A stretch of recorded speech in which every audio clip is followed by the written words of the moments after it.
Shalom, salam sejahtera, senang bisa jumpa lagi. Dan kali ini kita akan membaca firman Tuhan dari Bilangan pasal 20. Sebelumnya mari kita berdoa.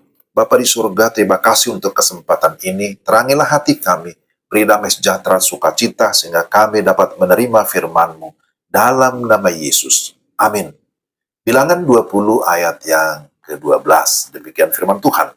Tetapi Tuhan berfirman kepada Musa dan Harun, karena kamu tidak percaya kepadaku dan tidak menghormati kekudusanku di depan mata orang Israel, itulah sebabnya kamu tidak akan membawa jemaah ini masuk ke negeri yang akan kuberikan kepada mereka. Demikian firman Tuhan. Tema kita, ketaatan harga mati.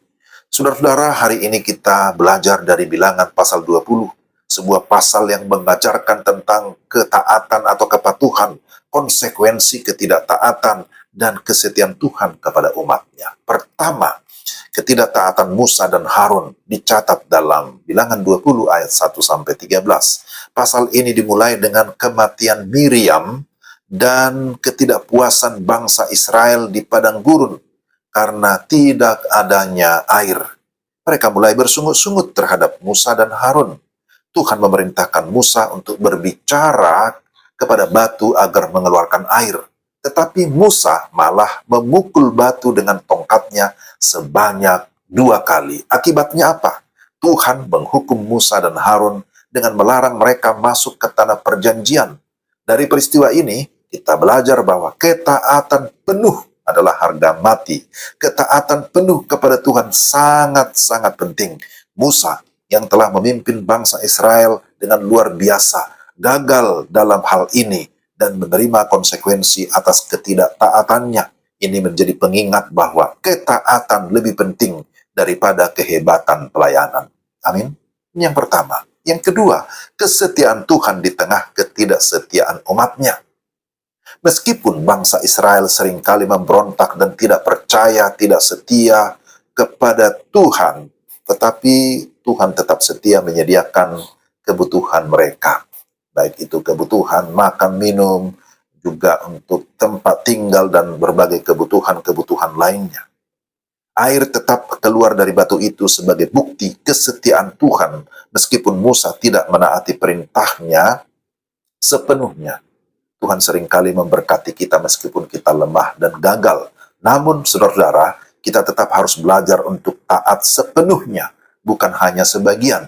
Karena ketaatan sebagian sama saja itu ketidaktaatan. Yang ketiga, belajar dari kesalahan Musa. Terkadang kita seperti Musa, mengandalkan cara lama atau pengalaman dalam menghadapi masalah dan tidak mengikuti petunjuk Tuhan secara spesifik. Tuhan menghendaki kita untuk selalu taat kepadanya dengan sepenuh hati. Ketika kita melakukan sesuatu dengan cara kita sendiri dan tidak sesuai dengan kehendak Tuhan, ada konsekuensi yang harus kita terima. Yesus sendiri menunjukkan ketaatan sempurna ketika dia taat sampai mati di kayu salib. Kita bisa lihat dalam Filipi 2 ayat yang ke-8. Dari sini kita diajak untuk meneladani Kristus, meneladani atau mencontoh Kristus dalam hidup kita. Saudara-saudara, sebagai kesimpulan, melalui kisah ini kita belajar beberapa hal, yaitu ketaatan penuh kepada Tuhan adalah hal yang utama. Kita tidak boleh menggantinya dengan cara kita sendiri atau dengan mengandalkan pengalaman kita. Tuhan tetap setia walaupun kita sering gagal, tetapi itu tidak berarti kita bebas untuk tidak menaatinya. Belajar dari kesalahan Musa, kita harus mendengar dan mengikuti kehendak Tuhan dengan penuh kepatuhan, dengan penuh kepercayaan. Kiranya firman ini menguatkan kita untuk hidup dalam ketaatan penuh kepada Tuhan. Ketaatan itu harga mati, sehingga kita menerima berkat-Nya dan hidup sesuai dengan kehendak-Nya. Amin. Mari kita berdoa. Tuhan, ajarlah kami taat dengan segenap hati. Ajarlah kami merendahkan hati. Ajarlah kami senantiasa menjaga kekudusan dalam hidup ini, supaya Tuhan dimuliakan. Kami sadar kami lemah, tapi janganlah kelemahan kami yang kami tonjolkan, tetapi kekuatan Allah bekerja di dalam kami, memimpin kami untuk hidup di dalam kebenaran, hidup di dalam ketaatan, pimpin sertai kami dalam nama Yesus. Amin. Demikian renungan kita hari ini. Tuhan memberkati Bapak, Ibu, dan Saudara sekalian. Selamat beraktivitas. Salam.